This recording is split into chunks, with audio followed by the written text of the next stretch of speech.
who's taking such a lead in encouraging us Harika on this please topic. close yourselves. Jaya.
Agrika Service Africa Program.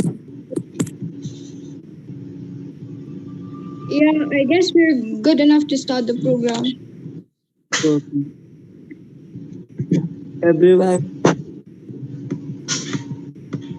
please close yourselves for the start of the program. Thank you. Can I start? Yes, please, Neil, please do start. Good afternoon, ladies and gentlemen. I, Neil Raka, welcome you all in our Republic Day celebration. Before we start with our panel discussion, I would request you all, Blogging, please. Yes, sir. Report the visit. Thank you. You wrap up the start. Good afternoon, ladies and gentlemen. I, Neil Raka, welcome you all in our Republic Day celebration. Before we start with our panel discussion, I would request you all on this auspicious occasion to lighting of the lamp of knowledge, of spirituality, of virtue, and of righteousness. We have with us true patriots, true inspirational forces to steer us in the right direction. And we would request all of you to stand up as the symbolic light is blinking.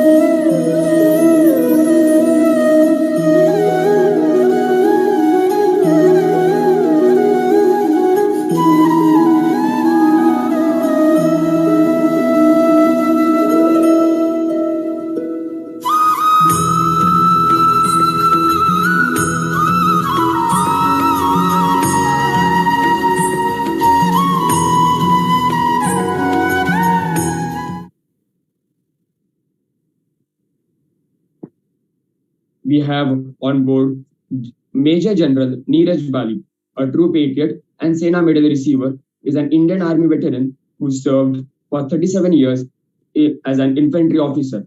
Then, Lieutenant General KJ Singh, PVSM and Bar 2 AVSM member of UT Advisory Council and Panchakula Development Committee, and former Haryana State Information Commissioner after tenure as advisor to Chief Minister. Then we have Major Rakesh with us, who have received Shaurya Chakra after his participation in Kargil War Operation Vijay in 1999. Then we have Commodore Anil Jai Singh, who is the Vice President of the Indian Maritime Foundation, Vice President of the Navy Foundation, and a Senior Vice President of a leading European MNC in India. Thank you all for joining us. Now I request our moderator, Ms. Adrita Bhattacharya, Director of Events at Rustle Book Club, to proceed with our session. A very warm welcome to each one of you present here. I, Ms. Adrita Bhattacharjee, the Director of Events and Rustle Book Club, would like to thank each one of you for joining us in this auspicious occasion of the 75th year of an independent India. Today, likewise told by our host, Mr. Neil, we have with us eminent people, patriots, fighters who fought to keep our country safe. A big salute to each one of them. And with this, we'd like to start with our open panel discussion for today. So, my first question goes to Major Rakesh Sharma. Sir, what, according to you, is the biggest drawback that is stopping India from becoming a crime-free country, and what do you think could be done to solve such problems? First of all, Jai Hind to all the senior panelists here and all of you. I'm grateful that we are discussing certain important aspects on this critical juncture, and especially on the eve of our 75th Republic Day. And it's critical that we discuss certain important social or national issues which impact us, and towards that and I would like to thank you all from your end that we are here to discuss these issues. A nation like India, which are almost now touching 140 crores or 1.4 billion population, and that to be as diverse as we are, and as in terms of our length and breadth in terms of geography, as well as the diversity which we have, be it on the religion aspect, be it on the community aspect, or language aspect, or you name anything. India is truly a global village or a global picture of diversity and unity. So the point which I want to really drive is that yes, there are bound to be problems, because we are yet a developing nation. We are not a developed nation.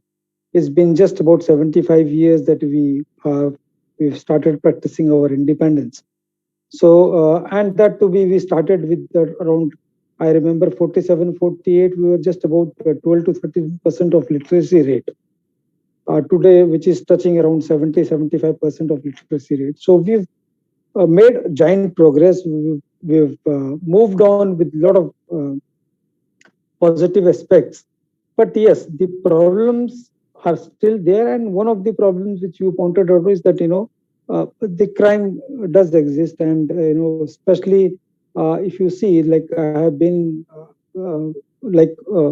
most of my senior defense officers here, I have also traveled widely across the length and breadth of the country. And more so after I've moved out of the armed forces, I have traveled and seen India much more. So one reason is that, of course, there is a lack of literacy, because there's a time when a child needs to be put on track, and if that, and I would say that time or that period is somewhere between, let's say, 7 to 15 years of age. So that's a critical time for a child to develop and become a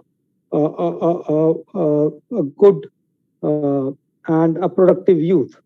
Now, if the time is lost, then thereafter it is very difficult to channelize the same person back into the mainstream and do something productive.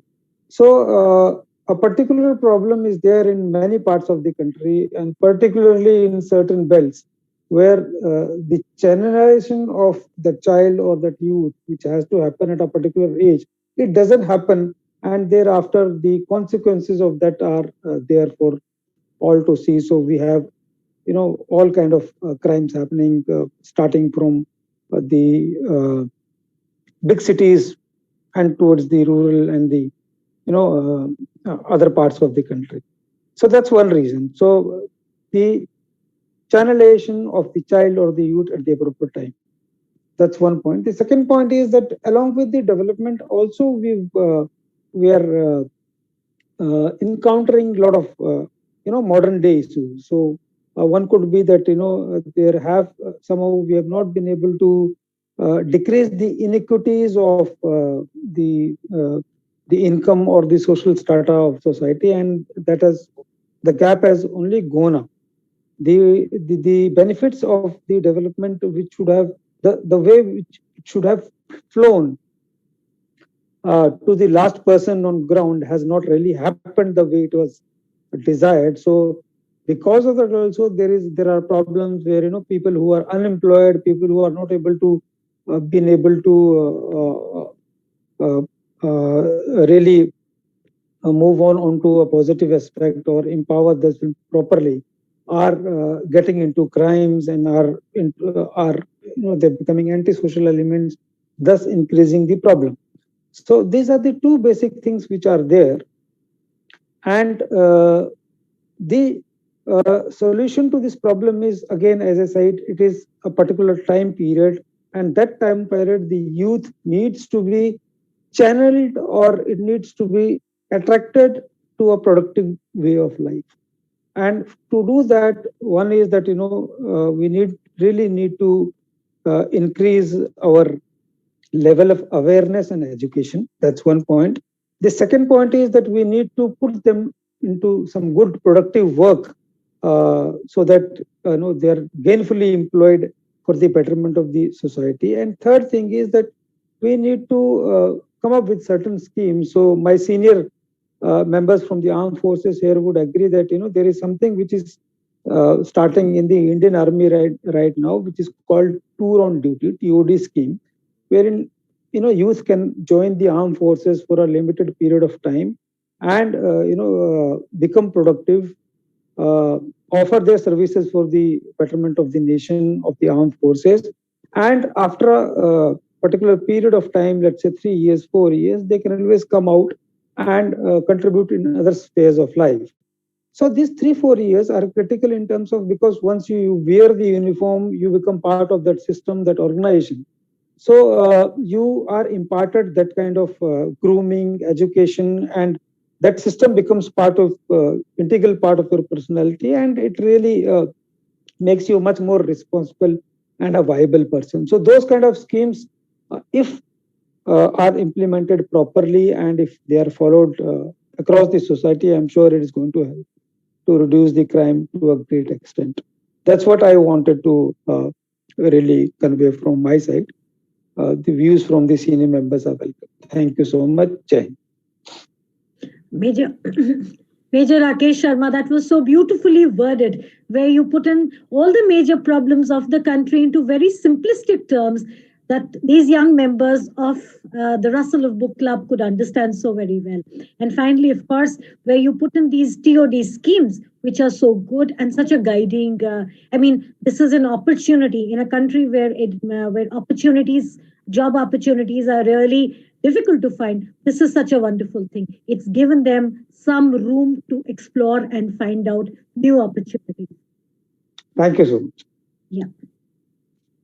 Adrita, to continue. Moving ahead, my next question is for Major General Neeraj Bali. So, sir, do you think terrorism is a social problem?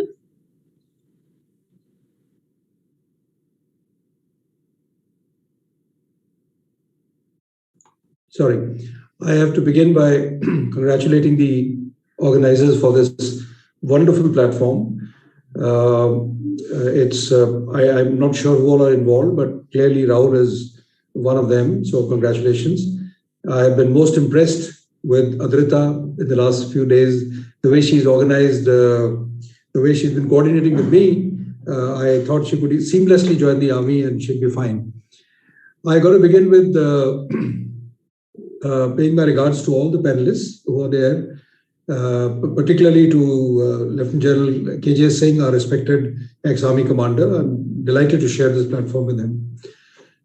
Now, talking about terrorism, yes, very clearly, terrorism has a very major social impact. It has a major social impact on every stakeholder. It has an impact, of course, on the people who live in a state like Kashmir or the Northeast, where their lives changed. If you ever visited Kashmir, as I have, and as some of you would have, I've spent 10 years of my career there. It leaves a kind of trauma on the minds of the people who are there because their lives become unnatural. It is unnatural to live in a place where you're forever scared. There is what the Kashmiris call cough. And unfortunately, that cough will always be there from the terrorists because a terrorist doesn't follow rules. He doesn't follow the law. He can kill with impunity. And therefore, the lives changed. Initially, when the terrorism started in J&K, they burned down the schools. And I used to wonder what kind of investment this is in the future of a state. So if you burn down the schools and the children can't go to schools, and you are being, time and time again, the terrorists are coming at night in your house, demanding money, demanding food, and you're scared that security forces will come and take action. Obviously, it leaves a huge trauma. So it is a great social issue. I think it puts people behind by years, sometime by decades in their growth. But let's not just stop there. It has a huge impact on the armed forces that function there. Often we hear debates about army has got too many powers and this and that. Like the army chief said the other day, we don't want to function there. We are very happy to do our main primary job, that is guarding the borders, fighting the Pakistanis, the Chinese, anybody else who wants to fight against India. We don't want to fight against our own people. The fact of the matter is that when the situation goes out of hand, the army is deployed there, and it changes our lives too. When I came out of Kashmir after commanding an anti-terrorist battalion, for days when a door was banged at night, I thought there was a grenade which went off. And my wife would say, what are you? And, we have a very celebrated gallantry award winner, Rakesh. He would bear me out. Once you've been through operations, it doesn't leave you. And I used to tell people, I may leave Kashmir, Kashmir will not leave me. So it does have an impact on you, on the soldiers' lives, on the fact that they live away from their families for all this period, the fact that their family is worried about them all the time, what is going to happen there. Every bad news is, can shock you. So that is there. The third stakeholder that I want to talk about is the terrorist himself. Now, I couldn't care less for the Pakistanis. If you're a Pakistani visiting India without a passport on a terrorist mission, you got nothing else to look forward to other than being eliminated. But when our own Kashmiri people get swayed by such a thing, it obviously affects their lives, their parents' lives. In 1998, I was part of a BBC film called The Unfinished War, and we took the surrender of 2 people live on that thing. So the BBC producer, Phil Rees, asked me after that. He said, these guys fired at you. We filmed it. Why did you take a surrender? Why didn't you kill them? And I said, you know what the answer is? The answer is we don't like spilling our own blood. Because no matter what happens, they are our own blood. So I've given a long answer to a short question by Adrita. Adrita, it is a social problem. It impacts all of us. It should concern all of us. It should concern us more than just reading that little news item on the 3rd page of newspaper, which says 1 officer, 2 Jawans martyred. It should concern all of us because this problem in the end is going to be solved politically. It is going to be solved by the people. It is not going to be solved by the army. The army is simply there to set the stage, to take you to a level where people can talk to each other. So that's my answer. Major General Neeraj Bali, we could not have heard a better answer than this. Kashmir के बारे में कहते हैं अगर जमीन पे जन्नत है तो यही है यही है यही है. Look at the pity of that particular paradise on earth. And it is people like you who you actually feel like saluting, where you stray away from killing. A terrorist could very easily kill you, and if you can refrain yourself from killing somebody who you consider is your fellow brethren, what more? The army is truly inspiring. When you people talk about this, it makes the army come alive in front of us. The youth ought to hear these stories. That is what is going to inspire them to join the Indian Army and become part of that valiant service, because of which all of us are living in our homes, safe and sound.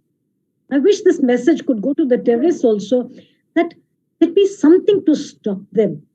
There is this lovely set of books by, it's called No Guns at My Son's Funeral and Weed, by a lady called Paru Anand, who did these workshops in Kashmir, and she kind of takes up these narratives of the young children and how they get embroiled into it, and the pain of their parents who see that cough. The cough, as you put it, is something that we read about, we kind of hear about. I wish we could do something more about it. And kudos to all of you. If anybody else wants to add on, all of you dignitaries, esteemed soldiers from the army, if anybody wants to add to it, it would be so wonderful.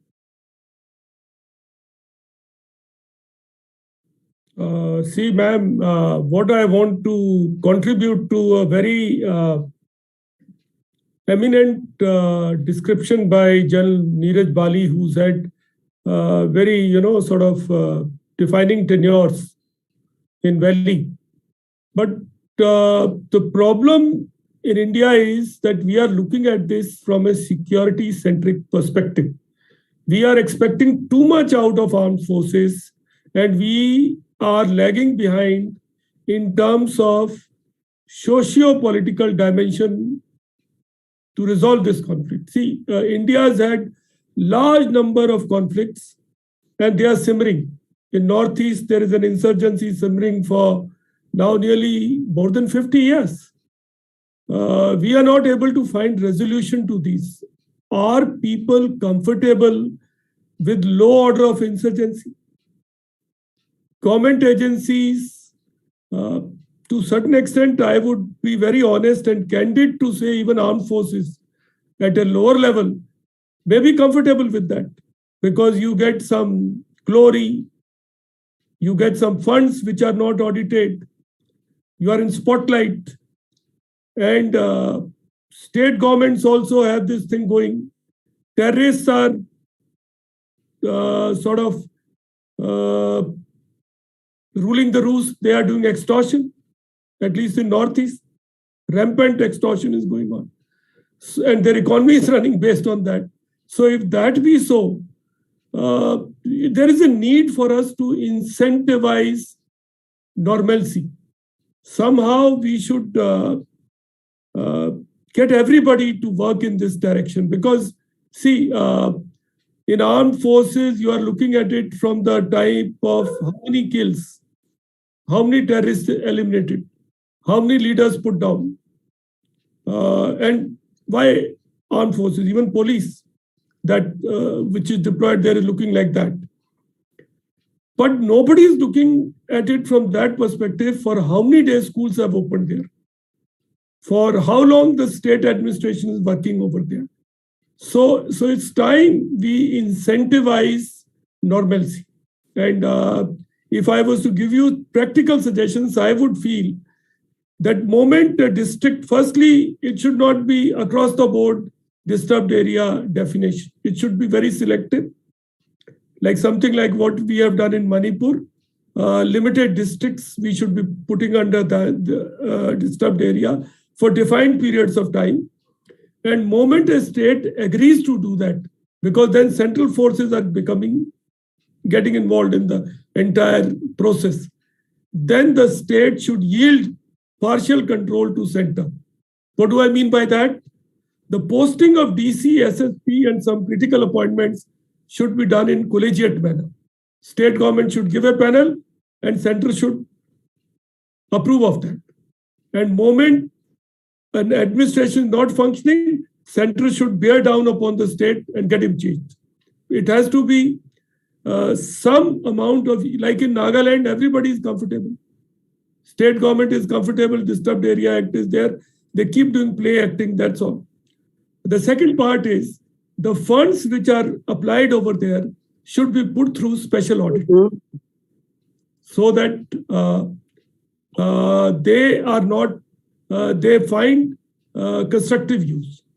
So I would tend to believe that if terrorism has to be eliminated in India, it has to be done in an imaginative manner. Application of smart power has to be there. Some hard power is required. Focus on leaders and people like that. But then the soft power has to be applied in a very smart manner. and in a constructive manner. That's my take on that. What an amazingly well-worded answer, where he's talked about hard power, he's talked about soft power, the money, the funds, and ultimately children. The moment you open schools, you allow the next generation to live a normal life. And the moment there is normalcy in the children, society itself will come back to normal. Though it's going to be a long journey and there'll be many hurdles. But sir, it is people, visions like these that will bring India back to normalcy. And how do you fight against little children becoming terrorists? So you've been in these areas, you strategize. So what are the measures that the common man can take to stop little children from getting ingrained into these elements of terrorism? See, ma'am, I have often wondered, we in security forces say that all these people who chuck stones, who throw stones, they are called by these people as sangbaj. They like a terrorist defines himself as a fidain. He says he's a ghazi, he's a shaheed. Similarly, a stone pelter calls himself as sangbaj. He's the guy who's fighting, who's resisting.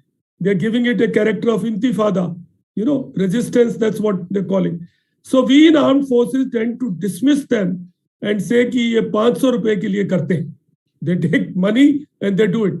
Some of us say they take some substance, they're given some drugs, and they indulge in this kind of activity. Okay, that may be true. But if somebody, they also know they can be shot, they can be killed, they can be maimed, they can be hurt. So if somebody is going to put such a low price on his life, then obviously something is wrong in that society. That's why I keep repeating the thing. Security forces will do this much and this much.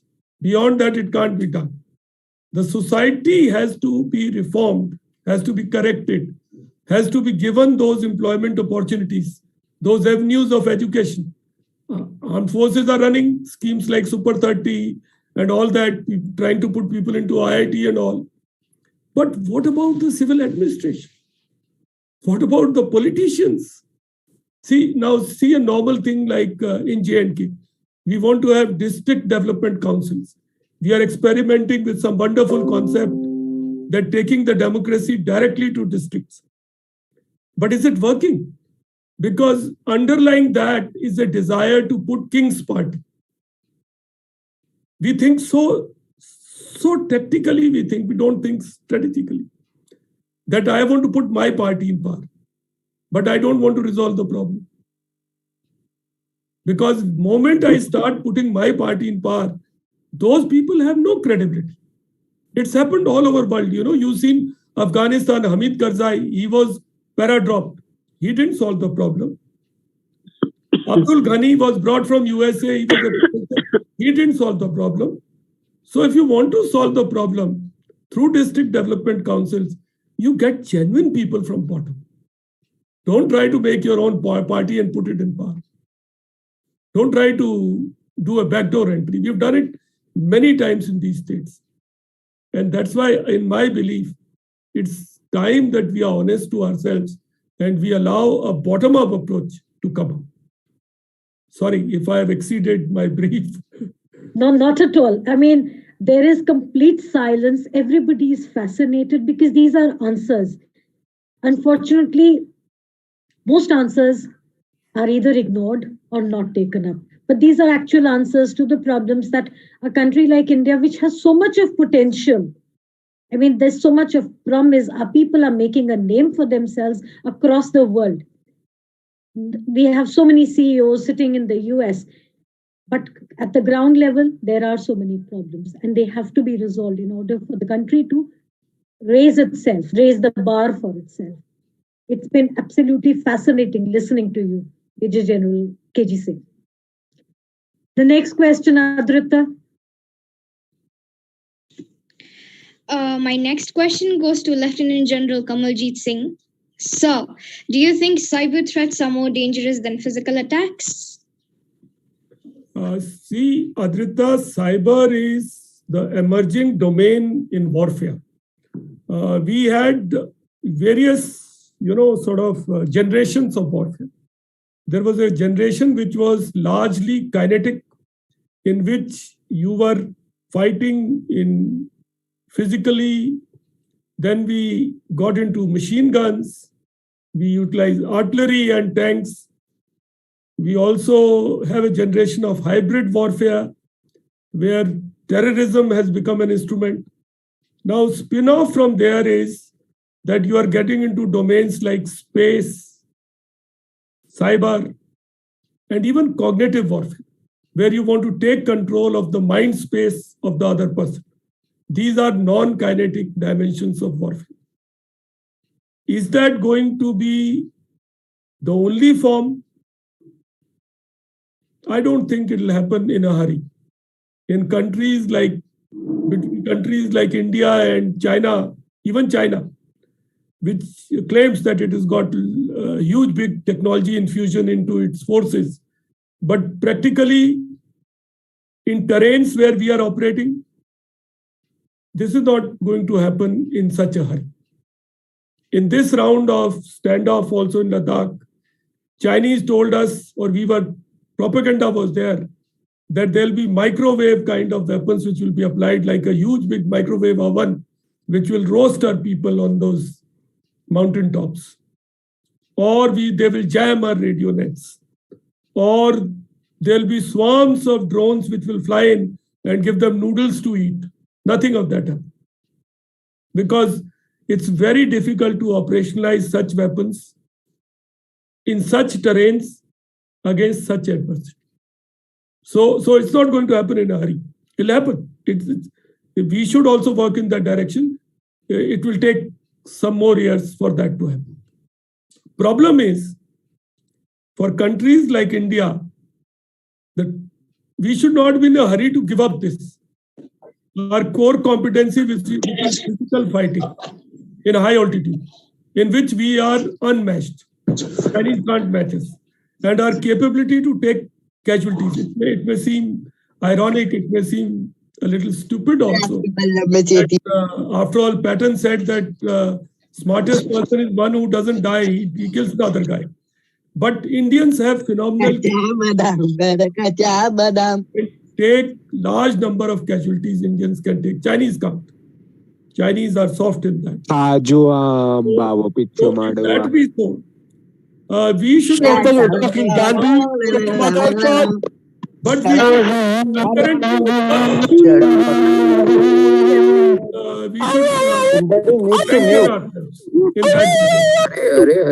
So, see, we are under cyber attack.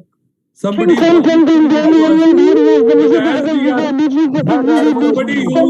hello sir, yes, is already trying to sort of create a disturbance. So cyber warfare for sure will come.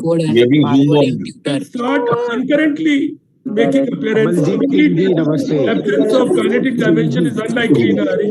But we are graduating in that direction. In my perception, India should retain its core competency, yet work in that direction. That's what I would like to say. Thank you.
I was talking about cyber being the domain of the future. So such cyber intrusions are likely to take place, but they would target the critical infrastructure of our country. Like some years back, there was a big power outage. All the trains and all electric trains had come to halt for a couple of hours. At that time, it was said that it was investigated and established that it was done probably by China, because a lot of our power equipment has been sourced from there. And you've heard of attack on Osirak reactor by Israelis. Recently in Ukraine also, large number of their nets were disabled and data was destroyed. So if that be so, there are antidotes. Cyber hygiene is one of them. Localization of your data is another aspect. So we are working in this direction. But my final take on this is that we have core competencies of like fighting in high altitude. We should remain invested in that. But concurrently, we should develop our cyber capabilities. It is not a zero-sum game as yet. Couple of decades later, it may become the primary theater of warfare. But currently, it is going to go on concurrently. Thank you. If I may just chip in, I agree with every word that General KJ Singh said. There is no reason why we who are considered strong and robust in IT, it won't be wrong to say that the original Silicon Valley is probably in Bangalore. And so many of us are dotting the landscape of USA doing this work. There is no reason why we cannot and should not focus and develop systems that prevent our enemies from doing what they do. Today, we have digitized our country far greater than many of the Western nations. If you go to the US, for example, you don't have this kind of digitization with every hawker, every person on the street, every worker. Everybody is today hooked on to transfer of money and so on and so forth using various applications. So we have a lot more to gain and a lot more to lose. Our interconnectedness has become far greater. Our reliance on interconnectivity has become far greater than many other countries in the world. So therefore, I think this is, like General KJ said, while we continue to do our core competencies, there's no doubt about that. But sooner or later, this will creep up on us as a proper instrument of war. It may happen in the battlefield or it may happen in our lives on a daily basis. Just imagine if all the bank networks were to go down one day. What would you do during that day? So I think we should be focusing on that, and I'm sure the government is doing a lot. But the last point I want to make is, every now and then we talk about the government, but I think a lot is in our hands. We people, especially you people, the new generation who's studying, who's still developing your competence, should constantly be thinking in these lines, because that is where the future is going to come from. And ironically, we had that amazing breakdown just when General KJ was making that point, which is a very big example. I saw some names on the gallery which were doing it, a name called Muhammad, a name called PKE, and a few other names which are doing it. But this is a very small example of what might happen on a larger scale. Thank you. Thank you, Major General Neeraj Bali. Very, very interesting and very pertinently put in that this happened just now. Major General Kamaljit Singh had spoken about cognitive warfare, which is the warfare of tomorrow. How are we readying for that? I mean, you people are all the brave hearts who we look up to. So how will that happen? See, ma'am, one suggestion to you, because when we interact in such domains, it is okay. Sorry.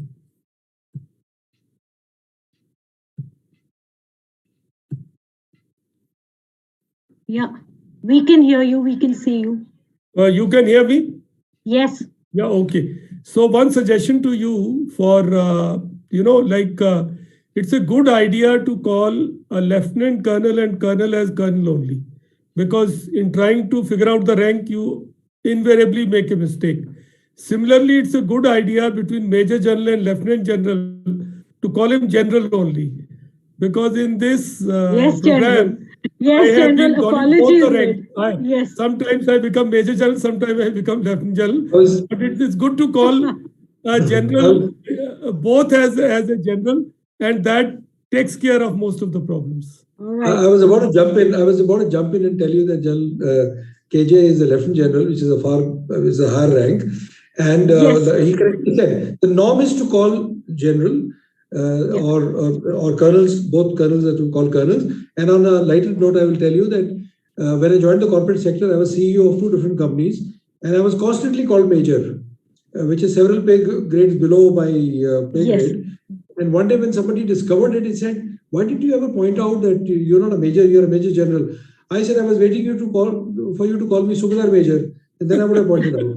So anyway, that's on a lighter note. Yeah, So, thank you. on the lighter note, thank you so much for enlightening all of us. And we never stop learning. So, today, the learning has We are been. also. Yeah, We are also the learning, learning has ma'am. been that you're a general and a lieutenant general, and of course, see, we know it. It is just that we don't use it very Not. often. So, ma'am, I was in Punjab University holding a chair. They would call me colonel. And so there is nothing, no, rank is just a sort of this thing. It's only No, for that. So see, let these me come back to this thing. honors to you, Right. and there's nothing that can take that Okay, rank ma'am. away. Okay, Honor ma'am. away. Let's get back to cognitive warfare. Okay. What I did with you just now was a form of cognitive warfare. For Okay. some time, I put you under pressure and took control of your mind space. And you were on the back foot, or you are on a defensive mode. So cognitive warfare is something where it's a non-kinetic warfare where you shape the narratives and opinions. So you are taking control of the mind space of the other party, and you, without even, you are generating an internal chaos, internal disturbance, and which finally would lead to a psychological collapse. It will lead to some sort of paralysis in decision making. It can be done by, the feeding. Today, social media has become a great tool in that. So, through social media, large amount of narratives are shaped. We all have heard of this saying that early bird gets the worm. But here what happens is the early information surgical strike, not kinetic one, shapes the narrative. And by the time it is corrected, the damage has been done. There's a famous story of abduction of Lisa. It happened in, this story was put out in Russian press. And Lisa is a Russian origin girl who was studying in Germany. So it came that Lisa has been abducted. It was a false narrative. It was a fake news. So it was put out. In Germany, people started demanding that such a thing should not happen. Because if you remember, there was this famous case of some poisoning and where Russia had been blamed. So this was Russia's revenge on Germany. So now there was large amount of candlelight marches and all taking place, that justice for Lisa's thing should be investigated. And all this while government agencies were trying to tell them, listen, this is a fake news. But that fake news part, despite great effort, could never overtake the dominant narrative that Lisa had actually been abducted, or which had been made to depict like that. So there was there was a study carried out by Munich University, and they computed the loss in terms of economic activity, in terms of distress carried out. It was phenomenal. And it went on for months. So today, like our NSA recently told the police officers, that today this has become a very real threat. And countries like China, North Korea, and even Russia have set up units for this, proper units to carry out this kind of activity. Many of your children would like to ask a question that is India doing it? Listen, I'll be very honest with you. I am a very patriotic Indian, but I will never accept that Indians are dumbos. If world does something, then Indians also do it. Whether we do it well or not, I do not know. But I'm sure Indians must be also doing it. And how it is done is through social media, like I told you. Today, this is a big tool. So you put out content like this, you start a narrative, you shape it like this, and then by the time people realize, there is an echo chamber which is formed. Like, after all, let's analyze the question of elections today. Elections are taking place in state assemblies. Okay, I'll give you some kind of a political thing, whereas soldiers should step away from it, but let me hazard that. So elections are going on. Are people talking about prices? Are people talking about inflation? Are people talking about these things? Well, they are talking about it, but that is probably not the dominant narrative. Dominant narrative, even in your program, the kind of, we are very close to Republic Day, and I'll grant you that. But the kind of narrative which is there, brave hearts, patriots, these people have fought for the country. Well, we have done it, but it's not a big favor we have done to you. It's a duty. So I think increasingly Indians must take ownership of security domain, but not make it like a like something like deify it, or make it like we don't have a halo around our faces. No. We are simple soldiers doing our duty. And this is where I want to tell through you, the youth of our people who read these books in your book club and all. See, the thing is, how's the Josh? How's the Josh? This is how, we say. But it is more important to say, how's the Hosh? Keeping a society in a state of agitation. After all, it was said that religion is the biggest opiate for masses. So if the narrative in a country is only on which religion, which religious places will be made, which temple will come up, which mosque will get destroyed, or which, these kind of things will only get spoken of.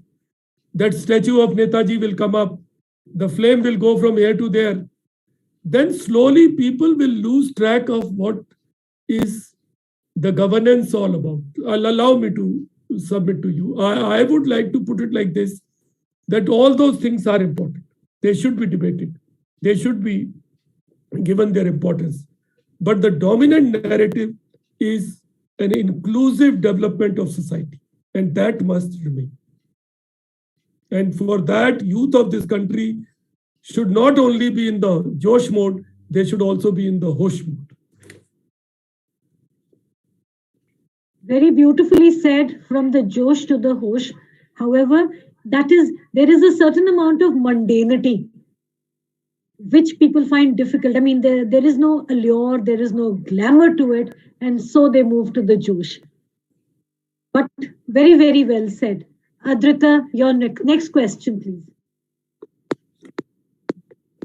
Ma'am, Adrita, before you start, can I add a little bit with due respect to Lieutenant General? Again, I should not mix with the post. Lieutenant General Kamaljit Singh, with due respect to Sir, just now Sir said about the warfare, the cognitive warfare. Yeah, we are always facing, I think to some extent, even as civilians, when we face as educator in the field down, we have to train and module the minds of the youth. So there is a lot of tantrums which is going on in their mind, and there is a lot of allegations which they have. We just need to, channelize them. That to some extent we feel by showing the stories of the people who are there in the front army, the movies and all. It inspires the youth. So as sir had said, with due respect, that no, you are really the god for the nation, for the youth. Any stories which can be revealed or made into movies, yes, it really inspires her to tell you that yes, though we cannot see the halo, but we really feel deep inside that the stories, if such stories can be projected to our students regularly, at least at the beginning of the session, the youth who is always on the verge of doing something, they'll get channelized that yes, if you really want to show your love for the nation, this is the right way. This is the right way to show your real love instead of just simply, getting bubbled up inside. So the stories like such great leaders who are there in the front really inspire our youth nowadays. I have seen myself when I was just noise coming. Somebody's mic is making a lot of noise. Please mute yourself. Yeah. So as I was telling, so I was just showing a movie about the borders to my students once, just like that, because one of my student was really furious, couldn't understand that, no, this is absolutely, I don't want to bring the incident right now because we are live. So he was really very much, he got very delirious with the situation. Why it is happening like this? So he was into that state of bubbled up. No, ma'am, we should take a step. And he started making his own committee and, that sort of a thing. So then I said, wait, we'll take a decision. First, you watch this movie. So we had shown that about the border movies that see how there, and then he started retrospecting about it, that yes, we can channelize. There is a way out if we want to serve the nation and bring this change which is going on in his mind. It really inspires. So the stories of people like you who are there in the army, it really gives a lot of motivation. So there I had little this thing which I wanted to say. Thank you so much, sir, for sharing that. Yes, enlightenment is there with the people in the front. And cognitive warfare is something which we need to really speak on and at a very wider level right now. Yeah, you can continue, Roma ma'am. Yeah. Thank you, Rachna ma'am, for giving the pedestal back to the people who deserve it. Adrita, your next question. My next question goes to Commodore Anil Singh. Maritime security is a major concern as we have water bodies across eastern, southern, and western borders of India. Would you like to comment on it, sir? Well, firstly, thank you very much for inviting me to this forum. And it's been a masterclass for me to listen to General KJ, General Bali, Major Sharma. They gave us real masterclass on terrorism, understanding the fundamental, the core issues that we are tackling with in terrorism. And I think what General KJ and General Bali brought out was so very relevant that you have to, that firstly, it's not the military's job to be doing this, but anyway, it's a task. We have to defend the country, and this is a threat to the country in one way or the other. So I think just adding to what he said, I think ultimately it's about winning hearts and minds of the local population and attacking with everything you've got the root of terrorism, and particularly when it's coming from across the state, when it's state-sponsored terrorism, like what happened in Mumbai, when we had that attack on Mumbai on 26 November 2008. That was absolutely directly perpetrated from external sources. That was not internal terrorism. And the second thing is, this allure and glamour that was spoken about, this allure and glamour of a gun to a disaffected youth is a very powerful magnet. Suddenly, that's how we saw when there was piracy in Somalia, which almost became maritime terrorism with the Somalian terrorists also joining the pirates. It was about this young kid who has no money, but now he's been given a Toyota 4x4. He's got a Kalashnikov in his hand. He's probably getting $50 a day, and suddenly he's got a lot of swag about him because he's got that. And catching him and punishing him was not going to put an end to the problem. What had to be attacked was where was he getting that money from? Where was the Toyota coming from? Where was the Kalashnikov coming from? That had to be stopped. So I think that is the fundamental thing in terrorism. We have to attack it with everything we've got: sharp power, soft power, hard power, everything we have. But coming to our maritime borders, yes, firstly, there's a fundamental difference between maritime borders and land borders. Land borders are a very distinct sort of line between two countries. And any action across that line can be viewed with can be interpreted as hostile intent. I mean, tomorrow if we were to position a large army at our border, our neighbor is going to be worried. Similarly, we can't send our Air Force aircraft across our border. But there's no such thing as a maritime border. There are sort of maritime boundaries which are also, not really clearly defined. So except that 12 miles from your territory is what is called, from your land, coastal line, is something called territorial waters. Now, in territorial waters are more or less a country's own waters. But that does not mean that other ships and all cannot pass through it. Even warships of other countries can pass through it so long as they don't show hostile intent. So it's known as right of innocent passage. That means the submarine, if it is transiting through the territorial waters, has to be on surface. It cannot go underwater because we don't know what it's doing underwater. So the maritime dimension is slightly different. Now, as far as India is concerned, it's a peninsular country. We have the ocean on three sides. And, we have always been taught that the Himalayas were this impregnable border, but the seas were open. And our first Prime Minister, Jawaharlal Nehru, even stated that India had never lost its independence till the Europeans came from the sea. I mean, all our land invaders who came in became a part of India. But when the maritime invaders came to colonize India, they never became a part of India. They colonized the country. So that's a fundamental difference. And the key to global power lies in the maritime domain. Whether it was the British, Britain ruled the waves. Britannia ruled the waves, so the sun never set on the British Empire, which meant that their empire was so widely spread out that the sun never set wherever across it. And that was because they had this very powerful maritime capability. And since World War II, we've seen America dominating the globe because of its maritime power. The US Navy is by far the most powerful Navy in the world. We are now seeing the rise of China. Now, China is aiming to do what America has done for the last 70, 80 years, to dominate to become a global superpower via the maritime domain. And for China to operate, to further this ambition, it cannot do so from its own waters. Maritime geography has been very unfavorable to China. It's got narrow straits, it's got islands, it's got all kinds of things. And then for it to come westwards to try and dominate the world, it has to come through these narrow choke points in the Indian Ocean called the Malacca Straits, the Lombok Strait, the Sunda Strait. That means it is constrained. So if it has to expand its maritime domination, it has to first dominate the Indian Ocean. Now, when it comes to dominating the Indian Ocean, which also means the Bay of Bengal and the Arabian Sea, India has always been the preeminent maritime power in the region. So it is going to use all the power at its disposal. It's going to use its proxy states like Pakistan. It is supplying weapons and military hardware to Bangladesh, Myanmar, Sri Lanka. It is giving economic aid to them to be able to weaken India's hold in this region.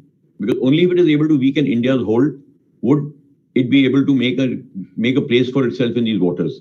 Now, 90% of India's trade by volume and 75% by value comes over the sea.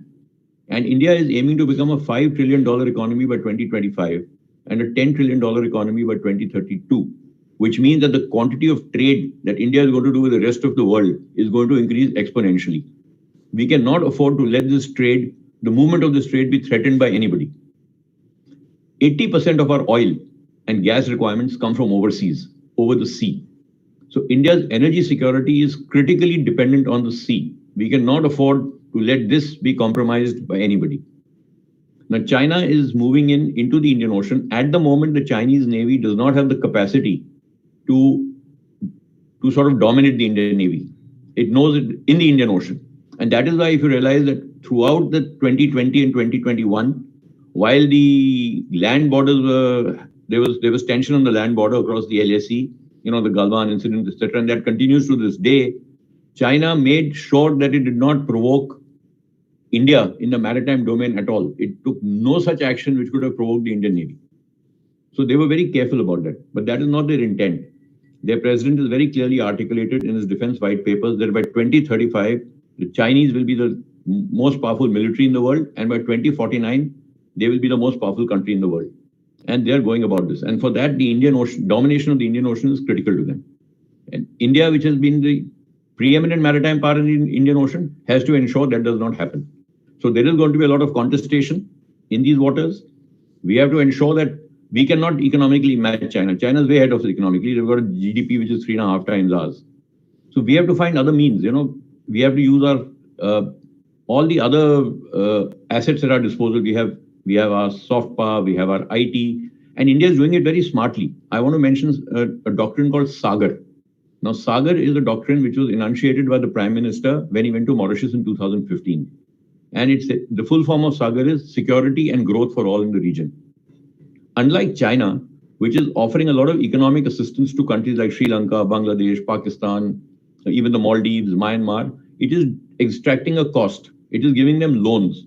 And when they are not able to repay that loan, it says, okay, if you can't repay my loan, give me your port for 99 years, like it is done in Hambantota port in Sri Lanka. It has taken that port, it is going to control that port for 99 years. Similarly, in Pakistan, because it is setting up something called the China-Pakistan Economic Corridor, it has taken de facto control of the Gwadar port and is going to position its navy there.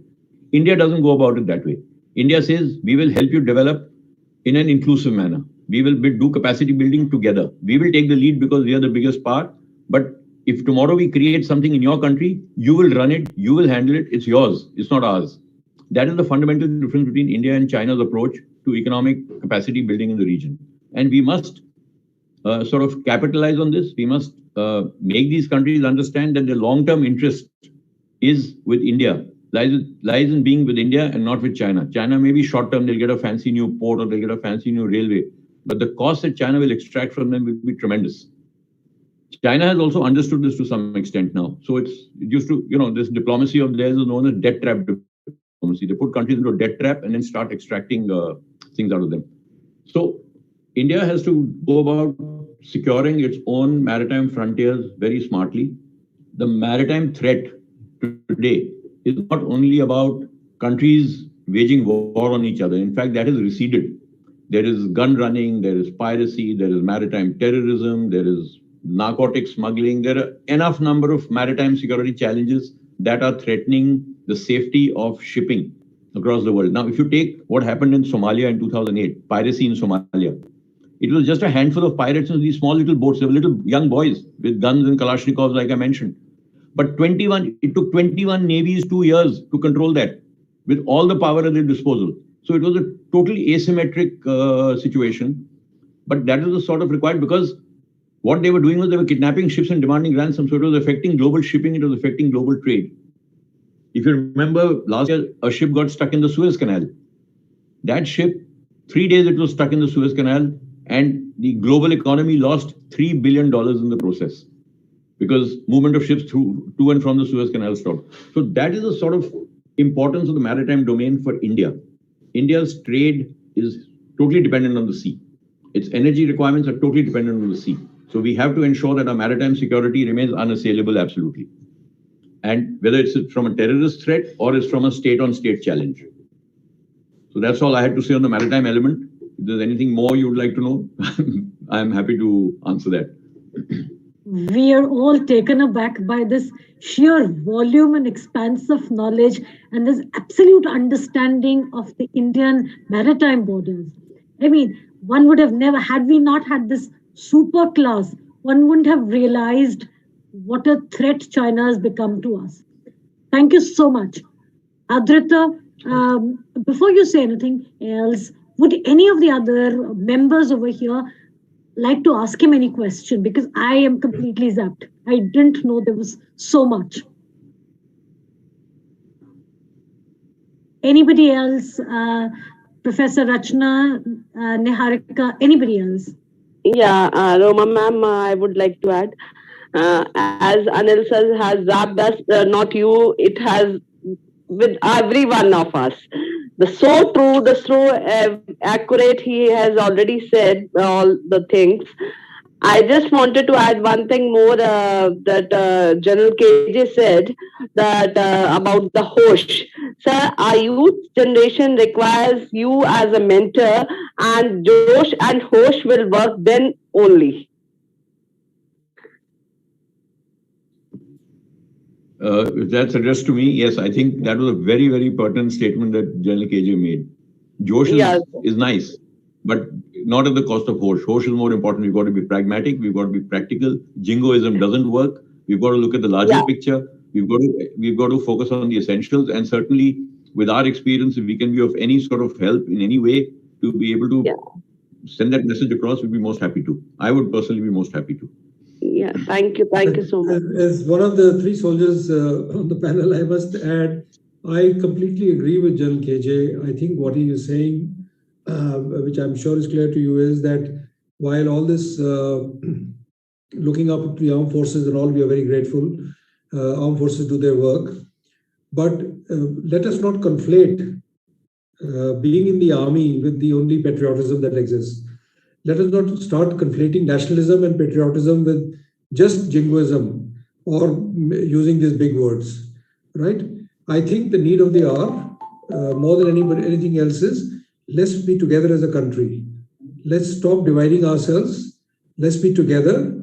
There's somebody who was talking one day and said, lightly, he said, in India, you could be a Punjabi or a Sikh or a Tamilian or a Bengali or a Telugu or this or that. And you could be many multiple things. In China, you're just Chinese. So let's learn a little lesson from that, even if it is said loosely. That is what he meant. That we are very grateful for all the adulation we get. Thank you for that. But really speaking, patriotism is not the sole preserve of the army. Nationalism is not the sole preserve of the army. Even leadership is not the sole preserve of the army. It exists in each person and everywhere. And I'm saying this not to sound humble. We mean it. We absolutely mean it.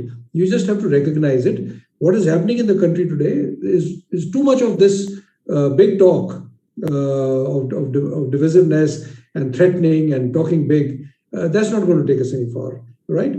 You will seldom see army guys from platform threatening Pakistan or threatening China. You will never hear the chief say that. We just do a job. That's what we all should do. Thank you. What a humble way of expressing. If I may add to what General Bali is saying, just a little bit more, because the theme is got warmed up to that level. See, basically, armed forces also require certain amount of anonymity. All actions of armed forces cannot be put under a scanner. There is a ship which Commodore A.J. Singh commanded, sort of flotilla he would have commanded. There would be units that I and General Bali would have commanded. And, Rakesh would have taken part in those unit activities. So you have to trust the commanders of those establishments to take care of issues that are taking place over there. If everything is put out, scanner and on social media and everybody starts commenting on it, it complicates the issue further. So what my experience with after I retired is, a lot of people today tell me, why aren't we going and attacking the Pakistan? Like what General Bali was saying, or why don't we put it across to Chinese? It's not that easy. People who are in armed forces have their own issues, concerns. They do a SWOT analysis of everything. And it's not easy. It's not as simple as some of us who make it out to be. So in my perception, armed forces must be given their space. They should be kept out of too much of public scrutiny. Give reverence to them, good. But leave them to do what they're doing. And take ownership of macro issues and not of micro ones. Thank you so much, Lieutenant General. Again, I would like to add a little bit here. I was just thinking, listening to all of you, to all the stalwarts here, all from the front, army front. So I was just thinking, which was going on in my mind, back of my mind, since you all are there, and how do you take up this mental endurance, which we call, and stability, which is very, very important right now. We have this, and consistency, the mental endurance and consistency is actually making all the changes around and giving us that, we're putting us in a fix. How do you all manage in a situation like this? That's all. Like, I just wanted to know, how do we, circulate, or how do we look after that mental endurance at a certain point? We all are facing that same problem. So how do we take a stand or take after that? Lieutenant General Kamaljit Singh, if you could just guide me that how do I gave you a hint that we need anonymity. I thought you leave me out of it now. But you're putting me back on the spotlight, let me just tell you small in this thing. Okay, Neeraj can probably explain better. Yeah, sir, let me just jump in. I must tell you that just as a matter of interest, I'm a certified life coach. I come across this question many times about endurance and stress. Okay, the first thing is, quite clearly, the army trains you in a certain way and trains you all the time. And after I stepped out of the army, I was surprised how little the corporate sector does care about training yourself and putting yourself, wargaming yourself and putting yourself in those situations which are likely to occur, and therefore you are mentally prepared for it. So training plays a very large role. The second factor, which is a pet topic with me, is every organization, every school, every club, every political party, every company has a culture. We are driven silently by that culture. The army has created such a robust culture in which we stand by each other, we stand by each other's families, we don't leave anybody behind. We are sure that even if you get knocked off in the battlefield, people are going to take care of you. And that helps you take some of the stress away. Now, nobody's saying that there's no stress in the army. Of course not. Like Sam Manekshaw said, if somebody says he's not scared, he's lying. Everybody's scared. Everybody has uncertainties and ambiguities. That is the second thing. The third thing, a soldier instinctively knows that the end can come. All right? And you only die once. There is no point dying on a daily basis. No point letting endurance stress get to you on a daily basis and keep worrying about things. And the last thing I will tell you, which I read in a book called 10% Happier. All of us face these uncertainties. COVID has accentuated many of these. When you lie back in the evening, when these worries start getting magnified in your head, will I have a job tomorrow? Will this happen or not? What will happen to my children? Etc., etc., etc. Ask yourself a question. Is this worry useful? Just ask this one question. Is this worry useful? Some worries are useful.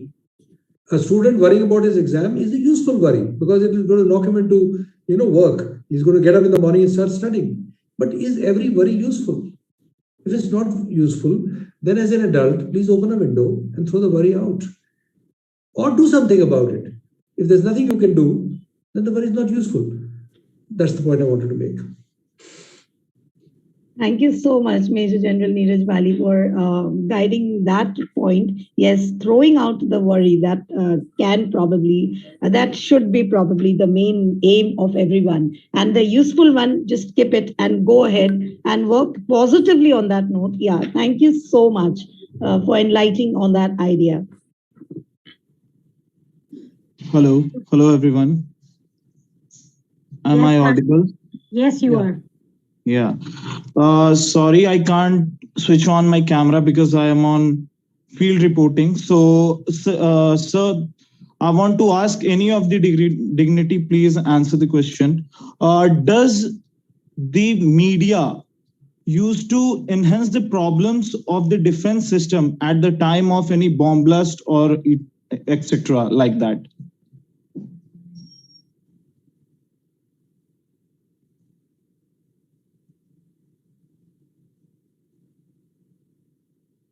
Anyone? So Harsh, so Harsh, your question is that does the media really hamper such situations when there is exactly. That's what I guess. Problem. Sir, it increases the problems of the defense system, whole defense system. No, obviously, what happens is that as my senior panelists here were talking about that General KJ sir talked about, that there are certain amount of anonymity which is needed while you are in such situations or while you are in the forces, because the entire conduct and the situations which we in the armed forces face, and specifically when we are surrounded by enemies all around, be it the northern borders, eastern borders, or the western borders, or even down south. So the situations for us are already quite challenging, and you've seen our history from 47 till date that there have been wars, there have been insurgencies, and it is constantly there all around the country, including certain civilian attacks and all that. So, of course, because there is a specific way these operations are handled in those moments at that spare of time. So, unnecessary, undesired, unwanted intervention by the external forces, be it media, be it the civilian population, or for that matter, anybody else, will definitely pose a challenge and impose certain restrictions or certain problems for the forces. And this needs to be understood, and probably we need to make people more aware of it, that there is something which is happened exceptional, and something which is beyond the understanding of normal populace.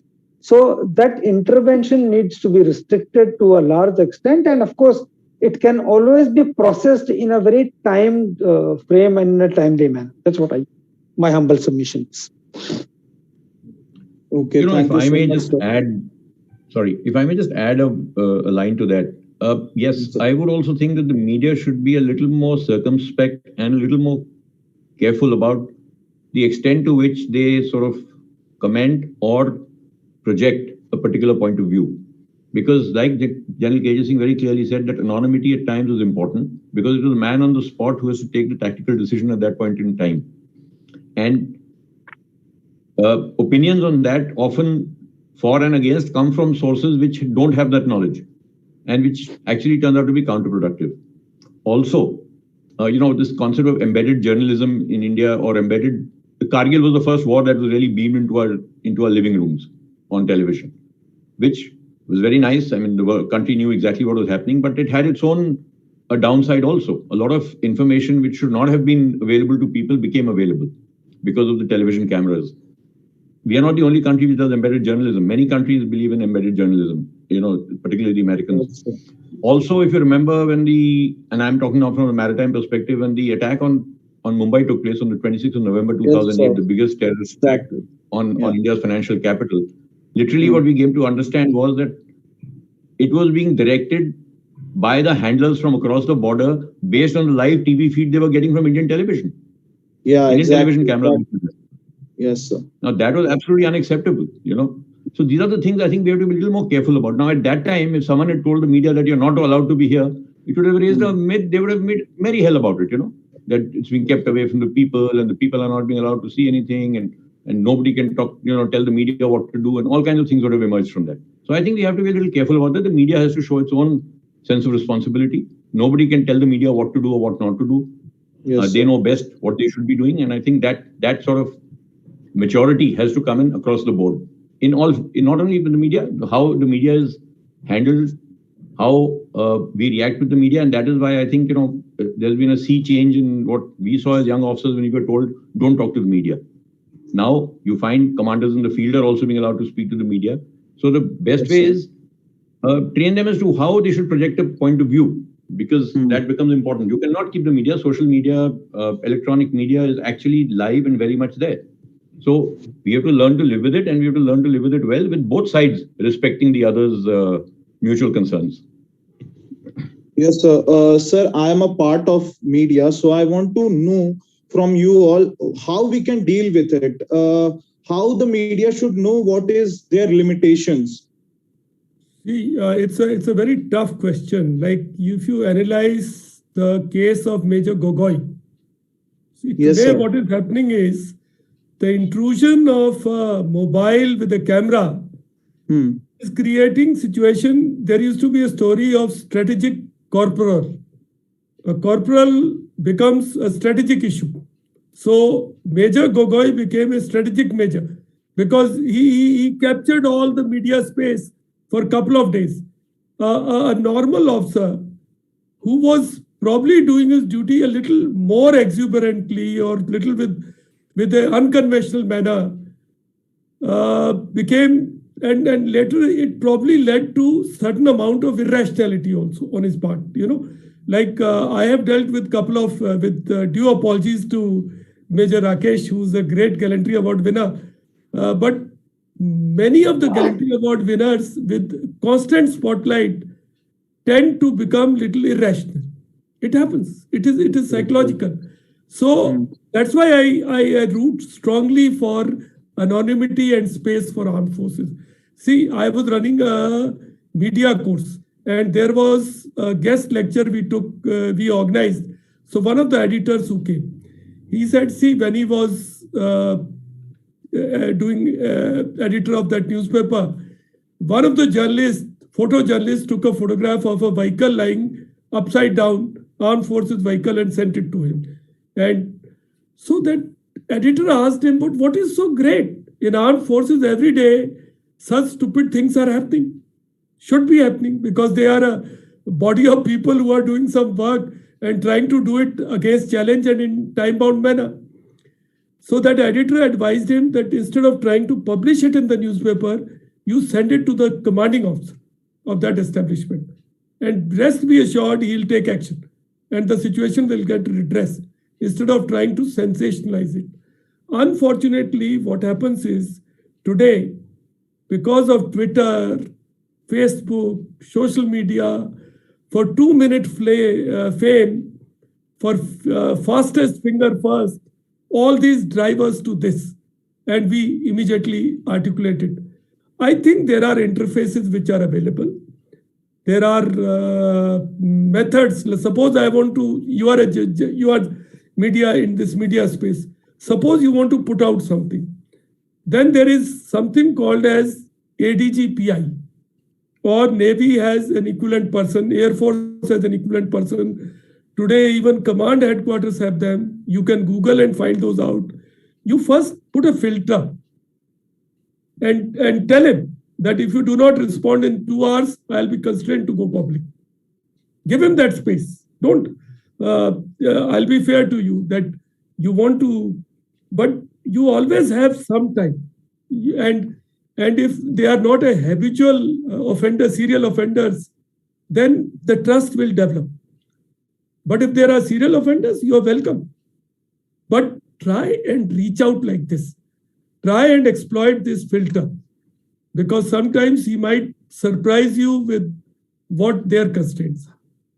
So this is my little appeal to you. Otherwise, you are at liberty. You are a media. Yes. Nobody can. Today, armed forces is also not talking of media management. We are only talking of interaction with media. Thank you so much, sir. Yes, the media should know what is their limitations and they have to take actions on it. So one more question I have. So some of the intellectuals in this society, they used to put allegations on the army. They used to say, sir, it is very common. We used to see on our television that some of them, they used to say that there are many people in the army who used to do rapes on the borders. So how you will tackle this question and what answer you will give to them for these allegations?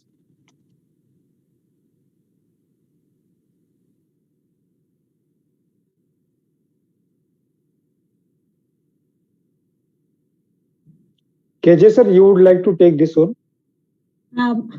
If I may just intervene at this juncture, Harsh, sensationalism has always been the trademark of media. General KJ Singh has mentioned before this that there is a line between Josh and Hosh. So,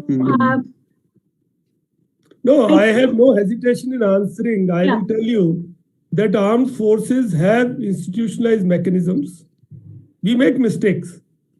To say that this army has never committed a rape will be wrong for me to say that. I have tried people for that. So it's not as if we don't make mistakes. But we have institutionalized mechanisms. But unfortunately, what happens is dog bites man doesn't sell. But man bites dog will definitely sell. So anything which you expect out of a soldier and he breaches that line becomes a news. It'll become a news. Exactly. So you take us as protector of the society, and if we are indulging in such acts, they'll get you TRP. But there are institutional mechanisms within armed forces. We do have our discipline and vigilance branches. We are very severe, I'm telling you. Once a court of inquiry starts, it's not like inquiries which take place in civilian domain. They are time bound. And once a court martial starts, a person is actually hounded. The mere fact that he's being court martialed means he is an offender in our parlance. People stop talking to him. People start shunning him or her. So being under an inquiry or under a disciplinary proceedings in armed forces is a huge, big setback to a person. So to that extent, and we are harsh. Most of our punishments are set aside by AFP, by civilian courts. They set aside our punishments because we are often, unfortunately, we are little more strict in terms of interpretation of evidence. What we take it as evidence, civilian courts don't take it as evidence sometimes. And we are educated that way. So only thing I can tell you is that we make mistakes and we would like to be told of that. There are institutional mechanisms. And if you come across anything, do report to them. Because armed forces also want to, we have black sheep, but they are very few. And the comparison wise, like I served in UN peacekeeping force. They are amazed by how we tackle terrorism. They just can't believe it. See, in Pakistan, which is the same society, they use gunships, they use tanks, they use even artillery guns against in their counter-terrorism operations. They had an operation called as Raad-ul Fasad, and tanks were utilized, gunships were utilized. We are not doing it. We are not using all this. Like what General Bali told you, that we don't like to shoot our people. We take it that they are misguided people. Unless somebody has really crossed the line, violence is not applied on them. That's what I'll tend to say. Okay. Thank you so much, sir, for the answer. Sir, one small point to add here. Hers, one more things which distinguishes the entire mechanism which sir has talked about in the armed forces is that it's swift and it's in time-bound manner. So while you see the cases in our civilian courts being dragged for years and years, getting politicized and all that, in the armed forces it is well defined. The law is very clear, and the entire proceedings on such incidents is very, very crisp and in time-bound manner, so that the real message and the example is delivered to rest of the lot. Okay. Thank you so much, sir. Thank you so much. Thank you, sir. Dr. Madhavi Borse, any comment from you? We've had such a stimulating and provoking discussion. So, I was hearing even I was in my class, middle of that. So that time I was just hearing that, and I think that I got the answers from all of you. And I wanted to just say Happy Republic Day and salute to all majors over here. Means you are the one. Because of you, we are sitting, resting, enjoying, and relaxed about everything. So we just want to say thank you. Means thank you is not more than enough for us from our side. But we just want to say, yeah, we are also trying to, like, as yesterday I heard in one of the webinar that when you want to be a patriotic, so try to be from your home as well, means you with your own passion, like being an educationist. So if I were, like be a passionate educationist, teach my students very well and take care of my country, property, everything, so I can I can be the patriotic person. So yeah, so we should have that. At least these people are means more than like a high respect for you all, that when you go and ready to get sacrifice your life, it's really need a great bravery and courage. So you all are our mentor, and if you can do this, so at least a small part of our life we can do it. So you are such an inspiration, and I could say you all are the real heroes for us. So thank you for serving our country. Lots of love and respect from our side. Yes, very true, Dr. Madhvi Borse. I would just like to continue being an educator myself for the 26 years in the field of education. So many youth has now joined several places. So after that, I just want to just reach out to everyone using this platform that if you want to serve your nation, you can do it in your own way. You need not be an army man. You need not be in the front. If you are at your home, at your own place, at your own work right now, what you are doing, just think about the nation. Think about nation first. You can make the change. You can. I tell you that it is really, really possible. It is not that impossible. You just have to. You just don't have to think and ponder. Oh, if I get a chance in the army, then only I will serve my nation. That should not be an obligation at all. Whichever field you are, just be for the nation, of the nation, by the nation, and we will surely make the change for the nation. So that is what I too believe, Dr. Madhvi. And it's really an honor listening to all the respected people from the front. And as Sir had said, Lieutenant General Kamaljit Singh, the posts, and I too am really a little bit, I was smiling at that time when Sir was explaining Colonel, General. So before interviewing, I always take a practice. I walk. I don't learn my other sentences and other questions. I just learn the the posts first. Lieutenant General should I call, or Colonel? So that is also one more thing which I got to know. I was really many a times I got confused, and it happens with us because we are really civilians, and for us. Sorry to interrupt, Rachana ma'am. I wanted to say that we are moderators, and we really moderate lots of anchors and celebrities. But they are the real heroes. They are the real celebrities.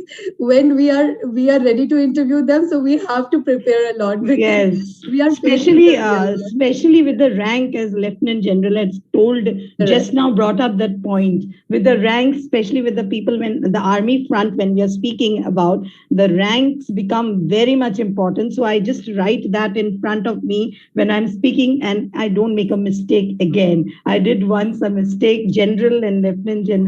So I learned that. I keep on learning that. Just to add little humor, it also happens with decorations and awards. So I have an award which is called Bar 2 AVSM. It is called Bar 2 AVSM. You once get an AVSM, and then when you get it second time, it is called Bar 2 AVSM. So at one of the places, they were introducing me. They said AVSM bar. Thank God he didn't say lagatar. It happens like this. So this is all humor. There is nothing. We just enjoy ourselves. Don't take it so serious. No, yeah, I too was taking it on a lighter note and saying, because I made a mistake once when interviewing a person from the front.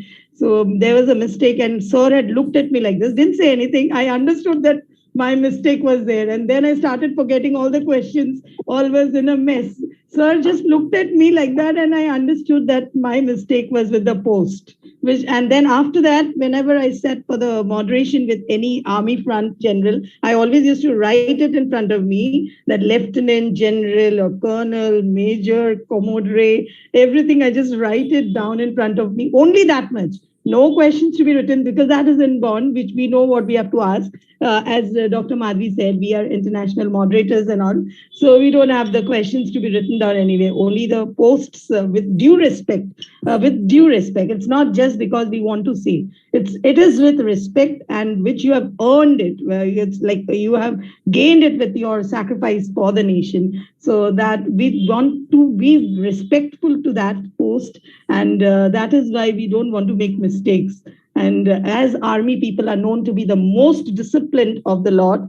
And in order to talk to you people also, we need a certain amount of discipline in us when we speak to you. So that I think has been there. But yes, with this platform, with due respect, if you want to do something for the nation, we can do it right now, just now, and be with the nation.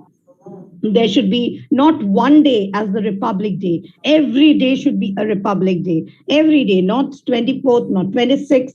If you want to feel that serving the nation is important, just take up today, stand up at this hour, this moment, and you can bring the change because we have a lot of youngsters here joining us.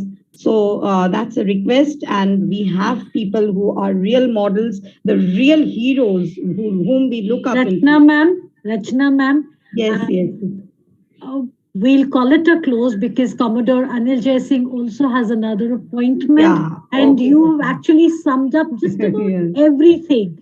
So kudos to the ranks, kudos to the diligence, the dedication, and the valor. While Just the a national Jai Hind. All the great. I can just tell only one thing, Roma ma'am, Jai He Hind will to them. now play the national anthem. Let us go back to Neil because we've got to respect their time also. Stand up. Please stand up. Neil, will you play the national anthem?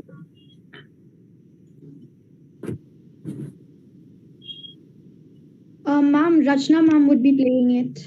Okay, Rachna ma'am.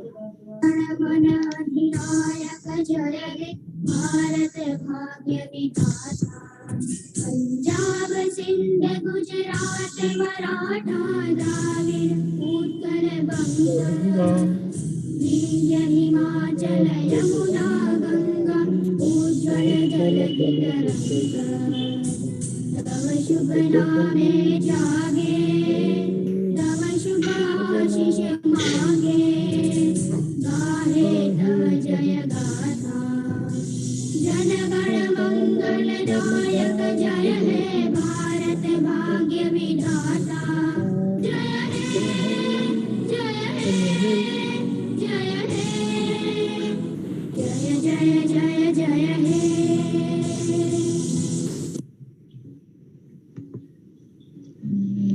Jai Hind.